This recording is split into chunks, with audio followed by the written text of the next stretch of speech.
பிரெண்ட்வுட்ஸ் நேயர்களுக்கு வணக்கம். காங்கிரஸ்ல ஒரு மோதல் ஒன்று வெடிச்சிருக்கு. இந்த மோதல் அடிக்கடிக்கு வரும்.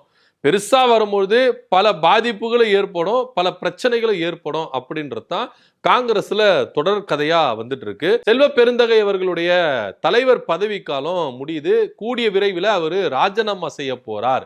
ஏன்னா தமிழ்நாட்டில் அடுத்தடுத்த அரசியல் மாற்றங்கள், தோல்விகள் இப்படின்னு வரும்பொழுது செல்வ பெருந்தகைக்கு சரியான ஒரு தலைமை இல்லை அப்படின்னு டெல்லி காங்கிரஸ் நினைக்கிறதுனால இங்க இருக்கிறவங்களும் பல அலிகேஷன் கொடுத்திருக்கிறாங்க. இப்போ காங்கிரஸ் தாவேக்கா கூட கூட்டணி வச்சு அமைச்சரவையில் இடம் பெற்றதுல இது தேர்தலுக்கு முன்பாகவே இந்த பிரச்சனைகள் வந்தது. ஏன் நம்ம தாவேக்கா கூட கூட்டணி வைக்க கூடாது அப்படின்னு காங்கிரஸ்ல சில பேர் என்ன பண்ணாங்க, பூதாகரமா வெடிச்சாங்க. அதுல ஒருத்தர் பிரபலமானவர் யாரு அப்படின்னு பாத்தீங்கன்னா மாணிக்கம் தாகூர் என்ன பண்ணாருன்னா பயங்கரமா இந்த பிரச்சனையை பூதாகரமாக்குனார். அப்போ இங்க காங்கிரஸ் தலைவர் செல்வ பெருந்தகை தான், ஆனா அவர் குரல் கொடுக்காம இவங்களா இஷ்டத்துக்கு என்ன பண்ணாங்கன்னா இந்த மாதிரி பிரச்சனைகளை கிளப்பி விட்டே இருந்தாங்க. ஆனா இது டெல்லிக்கு போயிட்டு எதிரொலிச்சதுனால டெல்லியில இருக்கிறவங்க ஸ்ட்ரிக்டா ஒரு ஆர்டர் போட்டாங்க, மாநில தலைவரை தவிர்த்துட்டு வேற யாருமே இந்த கூட்டணி விவகாரத்தை பத்தி பேசக்கூடாது அப்படின்னு ரொம்ப ஸ்ட்ரிக்டா என்ன பண்ணாங்க சொன்னாங்க. 5 பேர் கொண்ட குழுவை என்ன பண்ணாங்க நியமிச்சாங்க. இந்த 5 பேர் கொண்ட குழு என்ன பண்ணுவாங்க, யாரு கூட கூட்டணி, என்ன கூட்டணி, எத்தனை சீட் அப்படின்றது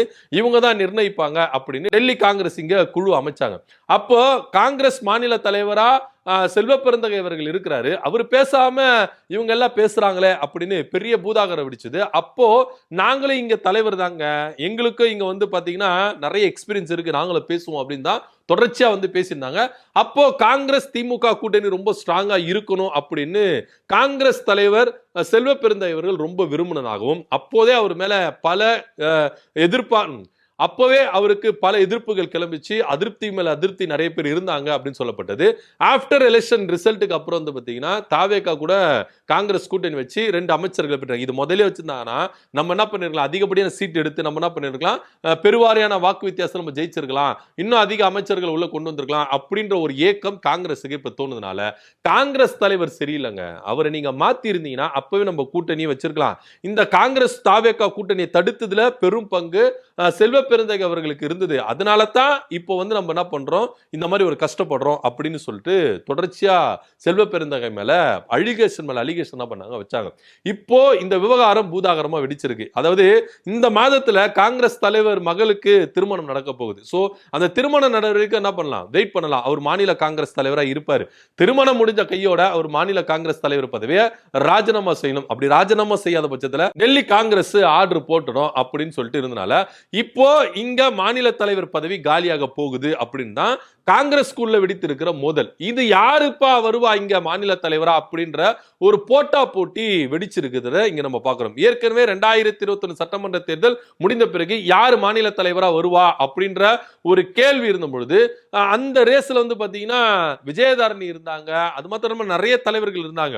அப்போ இங்க செல்வ பெருந்தகை அவர்களை டெல்லி காங்கிரஸ் சூஸ் பண்ணதுனால அவர் தான் தொடர்ச்சியா வந்திருக்கிறாரு. இப்போ அவர் தலைவர் பதவியை ராஜினாமா செய்யறதுனால மீண்டும் இந்த பதவி யாருக்கு கொடுக்கப்படும் அப்படின்னு போகும்போது 2 பேர் இந்த ரேஸ்ல இருக்கிறாங்க. ஒன்னு மாணிக்கம் தாகூர், இன்னொன்னு பிரவீன் சக்கரவர்த்தி. 2 பேரும் என்ன பண்றாங்கன்னா காங்கிரஸ் மாநில தலைவர் பதவிக்கு ரேஸ்ல இருக்கிறத இங்க பாக்குறோம்.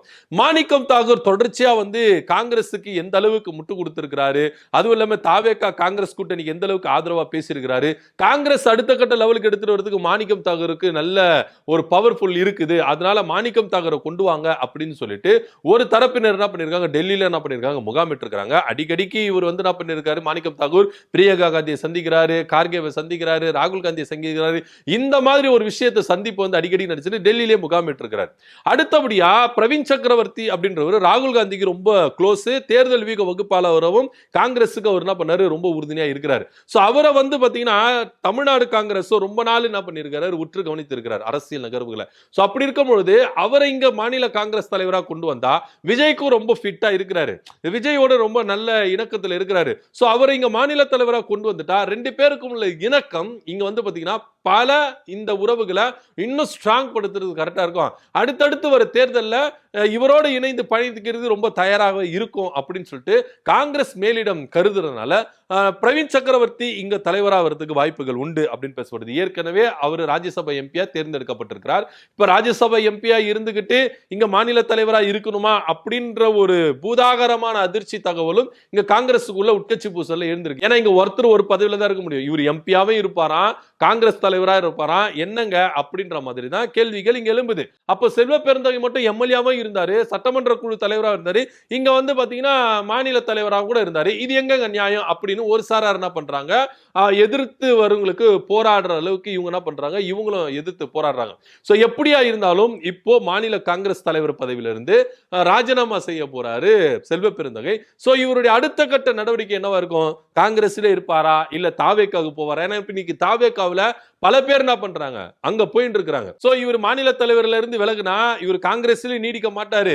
அதே போல இங்க வந்து தாவேக்காவுக்கும் போக மாட்டாரு, அவர் திமுகவுக்கு தான் போய் தஞ்சமாவார் அப்படின்ற ஒரு பேச்சு இருக்குது. ஏன்னா ஏற்கனவே திமுகவுக்கும் செல்வ பெருந்தகைக்கும் எந்த அளவுக்கு ஒரு நல்ல உறவு இருந்திருக்குது. உதாரணத்துக்கு இந்த காகிதம் இல்லத்து நிகழ்ச்சி நடந்ததுல, அந்த நிகழ்ச்சியில கூட செல்வ பெருந்தகை அவர்கள் போகும்பொழுது திமுக காரங்க எல்லாமே துரோகி துரோகி துரோகின்னு சொல்லிட்டு என்ன பண்ணிருக்காங்க, கோபம் கொண்டிருக்கிறாங்க. ஆனா அப்ப கூட அந்த மனுஷன் ஒரு ரிப்ளை கூட பண்ணல. அவங்களுக்கு எங்க மேல இருக்கிற கோபம் அதை வந்து என்ன பண்றாங்க, தெளிவுபடுத்துறாங்க. இதுல நான் கோச்சுக்கிறதுக்கு ஒண்ணும் இல்லை, இதை பெருசாக்குறதுக்கு ஒண்ணும் இல்லை அப்படின்னு சொல்லிட்டு சமரசமா தான் பேசி வந்திருக்கிறாரு. சோ இந்த நகர்வுகளை நம்ம பார்க்கணும். இன்னைக்கு காங்கிரஸ்ல இருக்கிறவங்க எல்லாருமே திமுக எதனா ஒரு சின்ன விஷயத்தை சொன்னா உடனே என்ன பண்றாங்க, முந்தி கட்டின்னு வந்துடுறாங்க. இதுல மாணிக்கம் தாகூர் போன்றவர்களாம் எந்த அளவுக்கு தீவிரமா திமுக விமர்சிக்கணுமோ அந்த அளவுக்கு தீவிரமா விமர்சிக்கிறாரு. இன்னைக்கு அவர் எம்பியா இருக்கிறார்ல, திமுக கூட கூட்டணியில இருந்ததுனாலதான் எம்பி. அதை முதல்ல யோசித்து பார்க்கணும். 2029 நடக்க போற நாடாளுமன்ற தேர்தலில் இவர் மாணிக்கம் தாகூர் நின்று தாவேகா கூட்டணியில இருந்து ஜெயிச்சார்னா இவர் பேசலாம், தாராளமா பேசலாம் அப்படின்னு ஒரு விஷயம் இருக்குல்ல. இப்ப அதுல ஒரு சிக்கல்களும் இருக்குன்னு வச்சுக்கலாம், அது தனிப்பட்ட டிபார்ட்மெண்ட். சோ ஆனா இப்போ காங்கிரஸ் தலைவரா இருக்கிற செல்வ பெருந்தகை திமுகவோட கொஞ்சம் நெருக்கமா தான் இருக்கிறாரு. சோ இதனால இவர் இந்த பதவியிலிருந்து அதிரடியா விலக்கணும் அப்படின்னு சொல்லிட்டு போர்க்கொடி தூக்கி இருக்கிறதாகவும் ஒரு தகவல் இருக்கு. சோ கூடிய விரைவில் காங்கிரஸ்ல ஒரு பெரிய மாற்றம் நடக்க போகுது. ஏன்னா இப்ப தேசிய கட்சிகளான பாஜகவிலும் சில மாற்றங்கள் நடந்திருக்கு, அதே போல காங்கிரஸிலும் சில மாற்றங்கள் நடக்க போகுது. மாநில தலைவர் பதவியிலிருந்து அதிரடியா செல்வ பெருந்தகை அவர்களை விலகி மாணிக்கம் தாகூர் இல்லாட்டி பிரவீன் சக்கரவர்த்தி இவங்க ரெண்டு பேர்ல யாருன்னா ஒருத்தர் தான் மாநில தலைவரா வரப்போறாரு அப்படின்ற ஒரு செய்தி தான் காங்கிரஸ் வட்டாரத்துல ரொம்ப அதிகமா பரவிட்டு இருக்கு. இதை பத்தி கருத்து அப்படி கீழே கமெண்ட் பண்ணுங்க. நன்றி, வணக்கம்.